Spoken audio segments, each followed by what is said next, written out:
First things first, as always, is a reference search, and I put together a Pinterest board, so you guys don't necessarily have to if you want to, but this is mostly for me.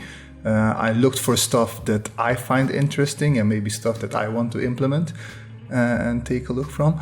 And there is also a little bit like this one, and this one here are more, let's say, realistic looking joints. But in general, I was interested also to see what artists in the industry and what people use for joints, what sort of contraptions and mechanical solutions they have for joints. And obviously, not all of them are going to be mechanically correct, but at least you can see a big variety and you can see what looks functional and what doesn't. So make sure to take some time and do a little bit of research, just as I said last time. The only thing is watch out not to go down the research rabbit hole, because you can end up spending almost hours just finding new robots. So set maybe a number of references that you're going to do, and set also an amount of time, like no more than 15 minutes or no more than half an hour. Depends on you how much you want to invest into just sitting in front of the screen and looking at pictures and gathering material. So yeah, now that we have our reference board, let me jump into the drawing. Okay, let us start with ideating.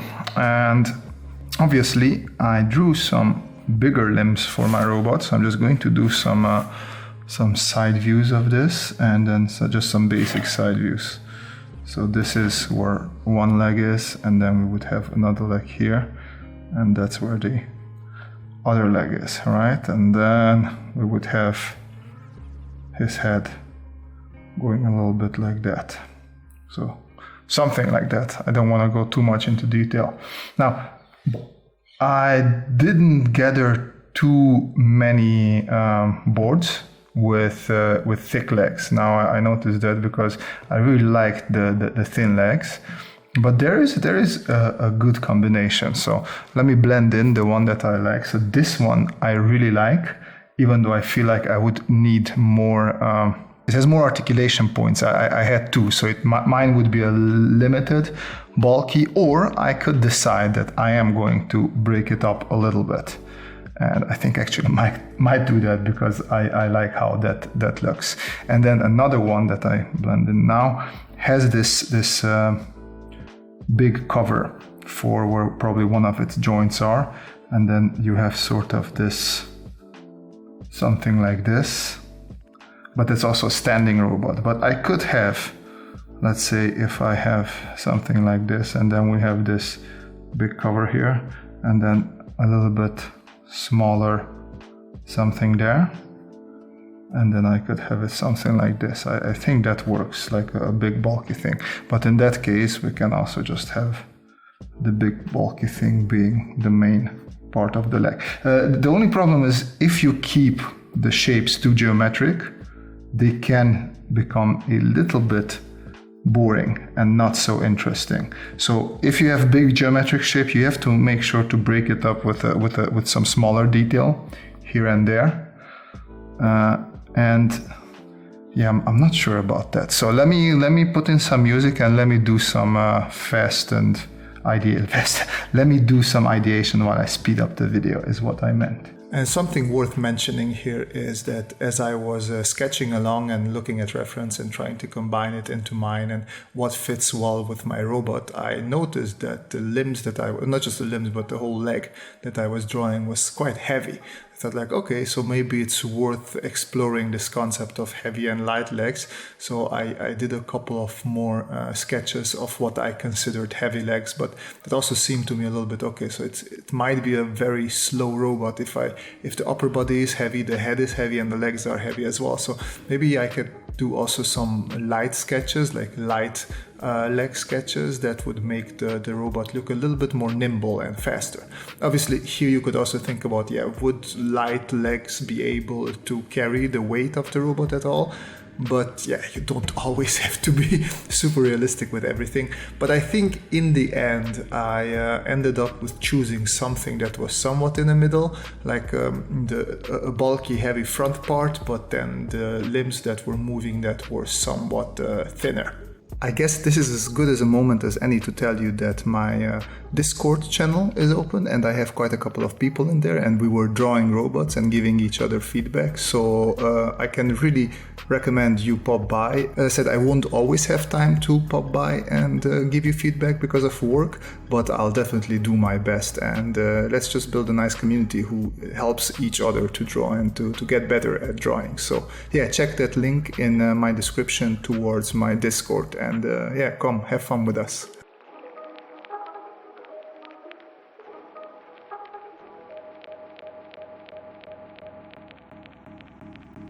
Something like this. I need to explore this area a little more.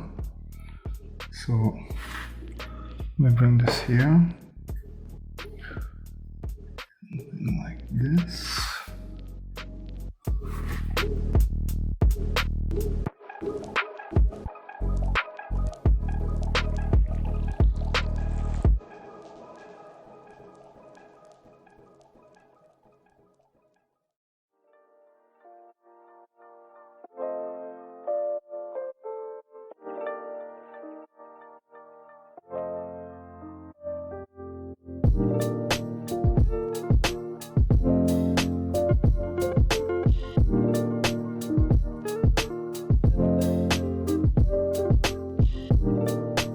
All right, I think I like this. I think I like this a lot. So basically I went with this sort of design because it's heavy on the front, but then I break up that heavy blocky design with this. And it's sort of, it's simple. I'm staying with the shape that I had in the beginning. So just keep it blocky. I'll stick with this blockiness here, but then I will make, as I said, this area a little bit lighter, and now I'm going to explore that a little bit more. So I like this foot. It's quite heavy, strong, and yeah, let's see how that should look.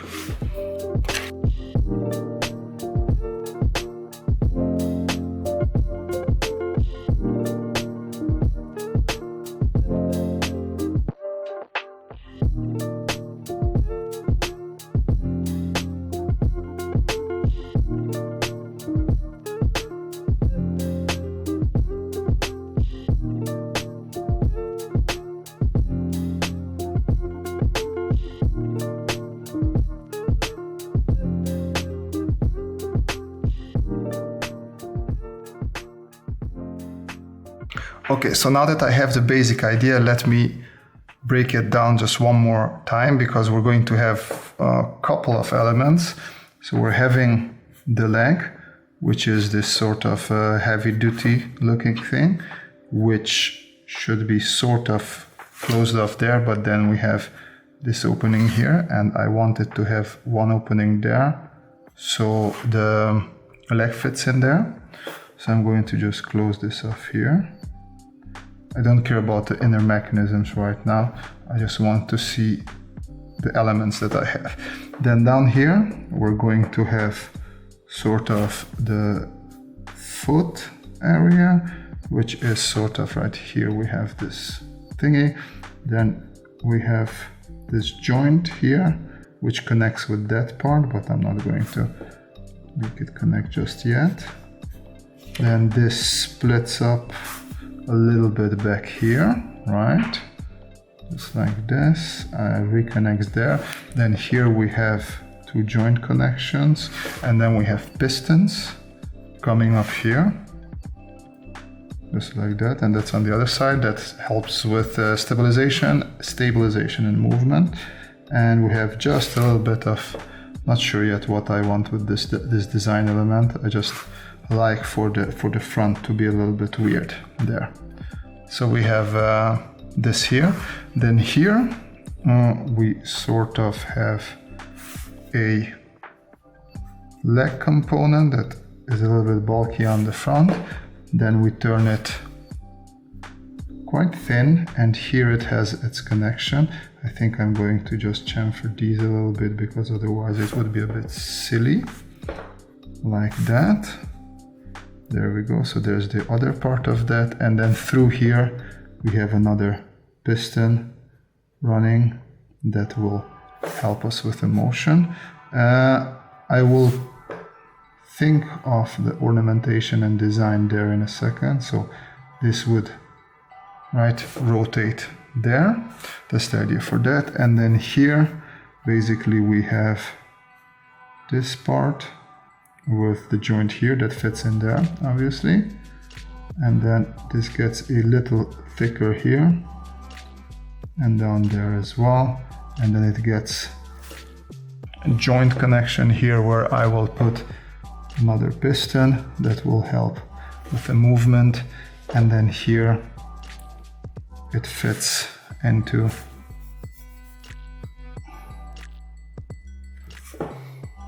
another sort of joint which locks around, which will probably be a rotational joint there, but then this goes down to here where I have this piston. There we go, and then this goes around sort of a joint there as well. So this will be in there, obviously.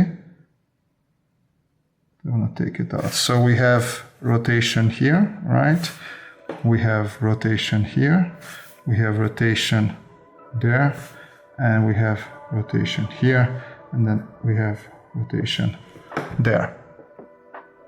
I think that's pretty much it. Now I just have to put this together and draw it a couple of times. And before I do that, I come over here. I'm going to make this a little bit longer because you can quickly measure out that this distance is a little bit shorter here, as you can see. So I do want to come out a little bit here, make this area a bit bigger, just like that. So I know that that's where I want to draw. And this could come a little bit back, I'm not sure. I feel like this could be a little bit shorter and also slightly more turned. But I do that mostly for the camera, so we can see more. Problem is also it's getting a little bit too crowded there. Okay, so then let me draw in the main elements, and then we're cutting off a little bit of this, coming up there. There we go. Actually, I could speed this up.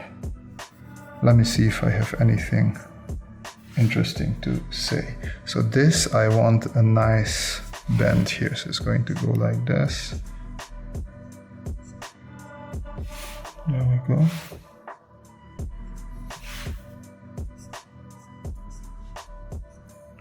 Oh yes, something I forgot, right? Yeah, good that I didn't speed it up. So let me jump back here.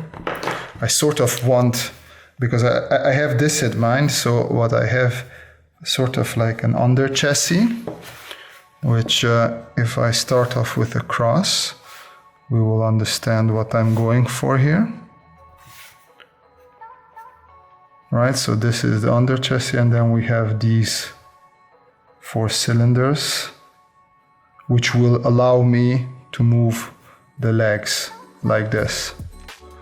So that's what at this moment is a little bit missing, but then that is also, it's not visible. So I'm not gonna design too much of this, but just so we know that there's some sort of under chassis here, and part of this is already there. So I had something like that in mind, but some things, because you're just used to designing things, you forget to mention. So there will be this, and then based on this, we will have these parts of the leg which will wrap around there, and then there we will have the piston, and then the other piston will come here, and then that's where the leg will be. So this is what I'm going for here.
things that I forgot, the front part here and the back part here, and I don't want to push that into another video, so let me just quickly do that now. So to speed this up, I'm going to ideate straight on the paper with a little bit of blue marker and, well, blue-gray. And why I like this is you can already see lines here. And these lines can also give me an idea which direction to go in, because I really like this sort of slope that connects these two things here. And what I had in mind previously is I'm just going to sort of make these a little bit rounded, not too much obviously, and maybe these are some sort of energy cells. If it's a boss in a computer game, like this is the first thing that you would have to shoot off, right? So the inner part is not so interesting there, but like it would be something like this, and then here you have the connection. And for the front, what is missing is also I wanted to give it some hands. So what we had here, I can just bring something out from below it in that this cross shape that I've been talking before. So let me quickly do it here as well. It would be, I will just bring something out here, and I really enjoy these reversed sort of chicken leg hand thingies with just a couple of grabbers. So if it needs to do something, it can do something. So I feel I will add something like this. So let me get back in with the blue here. So this will be a little bit reminiscent of what I had in mind, like with this little thing, but I think that's not necessarily needed like that. But I can just chicken hand this. It's looking at something. Obviously a little bit of problem now because I'm working with lines. I don't want to go over my lines necessarily.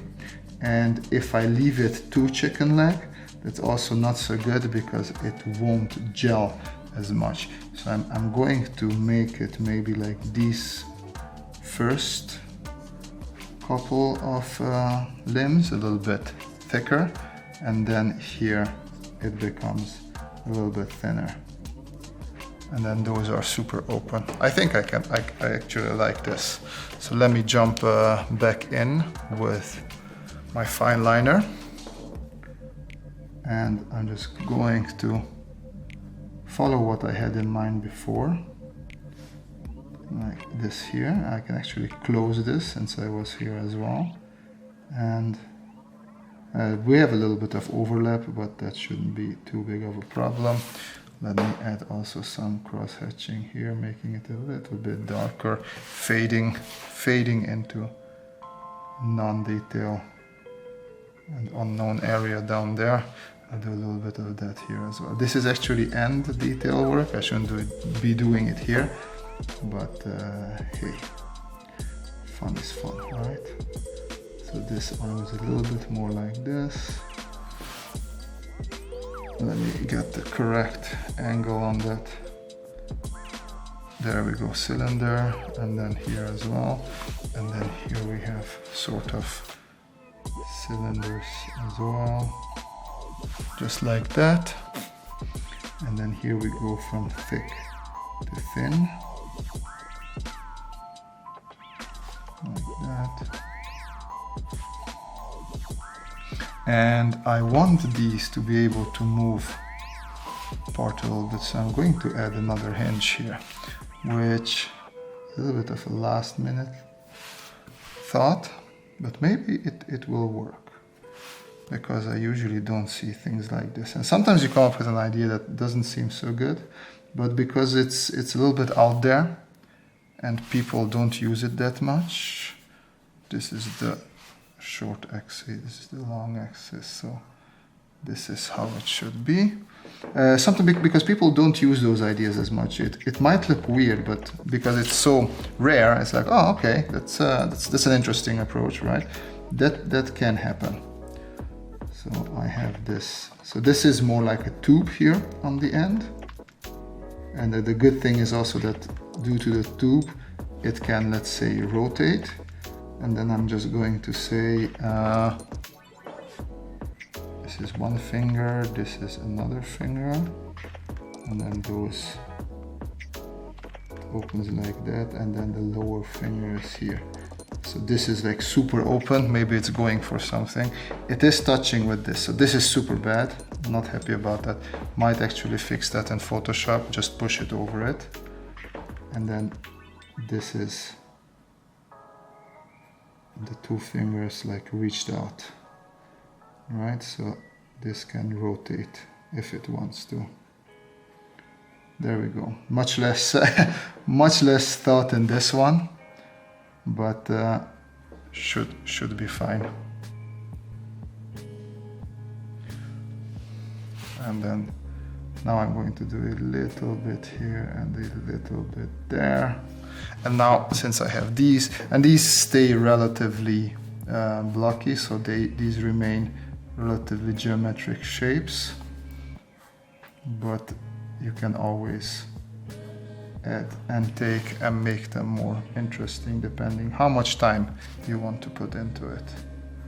But since I already broke off this video into two parts, or yeah, before, and there might be a fourth part because I'm thinking would be interesting to color this digitally, or at least take a picture of it before I color it with a marker and do a digital pass as well, just because I really enjoy having traditional lines, so in this case marker lines, looking a little bit industrial designery, and augmenting that with digital colors. Should look interesting. I made this on purpose shorter, because then I don't know, it's just, I don't think it has to be the same length on the inside as on the outside. These could be some sort of little energy blocks there, and it only has, it wraps around but stops earlier. All right. There we go, that area is a little bit in shadow, so I can add some of that. And here we have a connection to the main body as well. And with that, our little robot is done. And it is also the end of the video. Thank you very much for sticking with me throughout these 3 videos. I am thinking about maybe doing a 4th one where I will do the coloring, but that will have to come in a couple of weeks because I'm going to do some traveling. But as always, I hope you enjoyed it. If you did, hit that like button and also subscribe if you'd like to see more content like this. Hit that little bell button so you get the notification when the new videos come out. For regular drawing related updates, you can follow me on my Instagram. And the most important part is that you guys have a great week. Till next time. Bye bye.